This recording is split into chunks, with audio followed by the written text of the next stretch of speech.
not a financial advisor. I haven't ever been. And what I'm doing, I'm not against financial advisors with this video. I'm just trying to make people aware to look a little more at what they have as far as assets or their financial situation. Spend a little more time looking back at what they have instead of just throwing it all out there and giving all access and all trust to someone else or something else. Not saying anything's wrong with that. I want to reiterate that, but just some things to think about.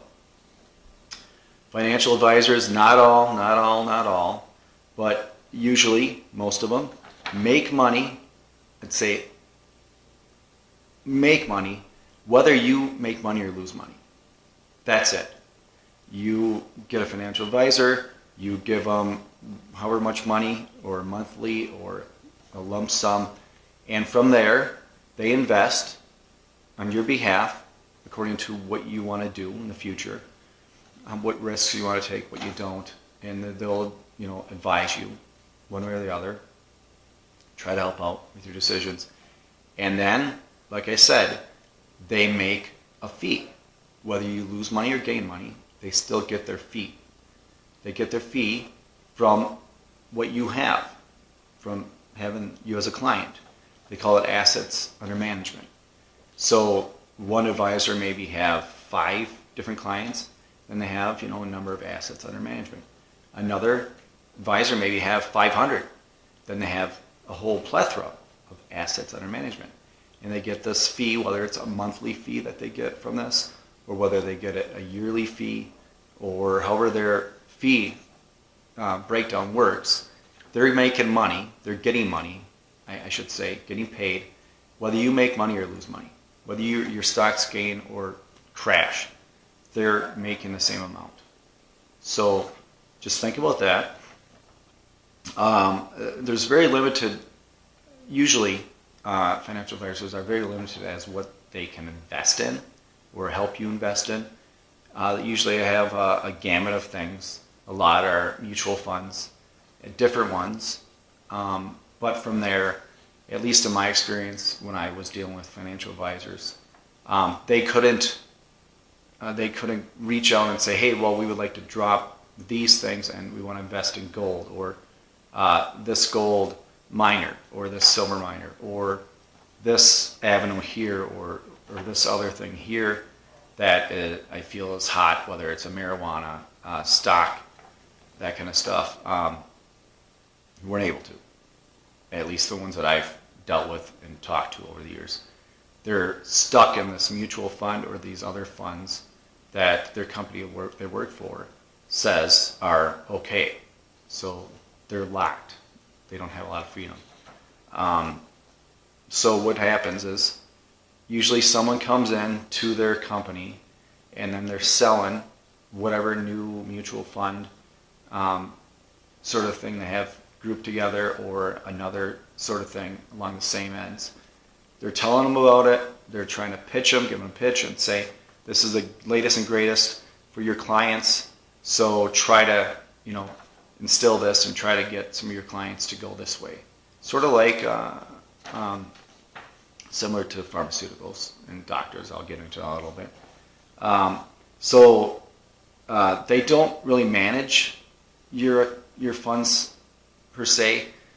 Maybe they'll watch them. Some are more attentive than others. They'll watch them and see how they're doing, going up and down, and if they've made a major drop, maybe they'll reach out to you. If they made a major spike, maybe they'll reach out to you, and maybe they'll do an annual meeting with you, an annual call with you, or something. Send you yearly some sort of update, paperwork, email, some sort of responses, some sort of communication.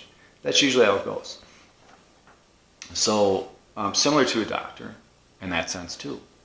A doctor is going to talk to you, address you when you contact them, unless you have some sort of thing going on. If you have a thing you have to be seen weekly, monthly, yearly, twice a year, maybe then you'll get a notice saying, hey, you should come in for a checkup, or you should do this procedure, this should be checked again. Then you might get a notice. Other than that, you won't hear from the doctor unless you need it. sort of similar to financial advisors. You reach out to them, they put your assets under management, and then they ask you, how risky you want to do, what are your goals, and they lock you into these different funds. And then you don't hear from them really, except for your annual meetings or your emails or some kind of communication you get from them.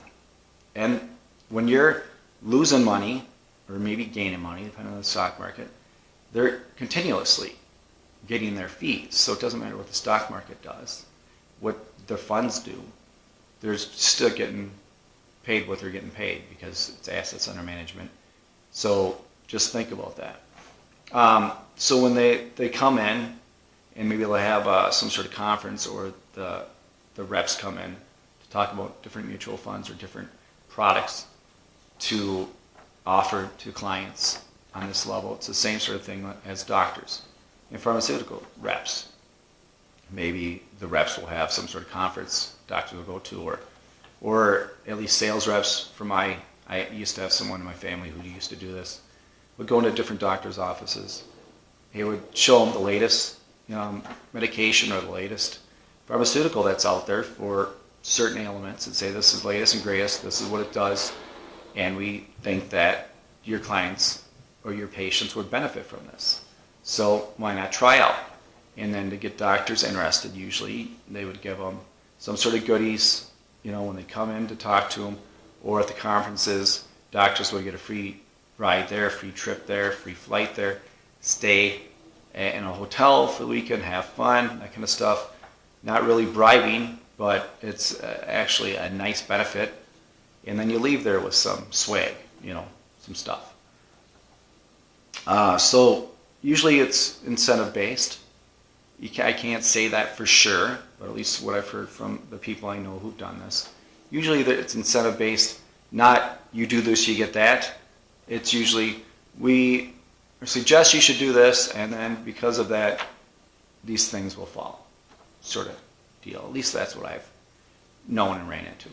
Not saying anything is wrong with it at all. I'm just trying to say it's sort of equivalent from the financial end to the doctor pharmaceutical end.